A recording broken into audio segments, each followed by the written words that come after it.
National Congress party में सब ठीक नहीं चल रहा है। पार्टी नेता शरद पवार और भतीजे अजीत पवार के बीच तनाव की खबरें सुर्खियों में हैं। पिछले दिनों दोनों पक्षों ने विवाद की सुर्खियों को शांत करने की कोशिश की थी, लेकिन ऐसा लगता है कि ये कामयाब नहीं हुई है। अब घाटकोपर में होने वाली संभागीय बैठक से अजीत पवार का नाम काट दिया गया है। इसे शरद पवार के अपनी ताकत दिखाने के रूप में देखा जा रहा है।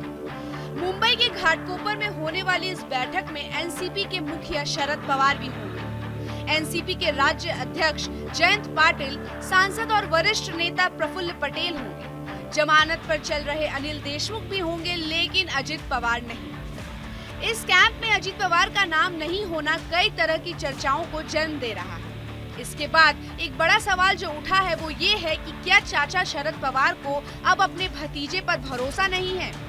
आखिर शरद पवार भतीजे को कैंप से दूर रखकर क्या संदेश दे रहे हैं? इसके पहले अजीत पवार ने जब फेसबुक और ट्विटर अकाउंट से पार्टी का झंडा हटाया था तो उनके बीजेपी के साथ जाने की अटकलें लगाई जाने लगी। तब अजीत पवार मीडिया के सामने आए और पार्टी छोड़ने की अटकलों को अफवाह बता दिया। शरद पवार ने भी प्रतिक्रिया दी और कहा कि चर्चा सिर्फ मीडिया के मन में है, हमारे मन में कोई चर्चा नहीं है। एनसीपी के सभी विधायक पार्टी मजबूत करने पर विचार कर रहे हैं। बयान बीजेपी का भी आया।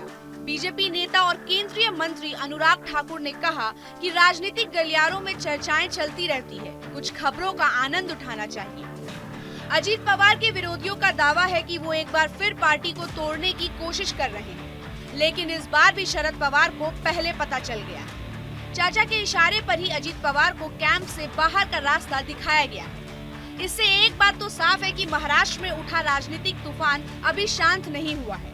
अब अजीत पवार के अगले कदम का इंतजार करना होगा। Bureau report, news India digital.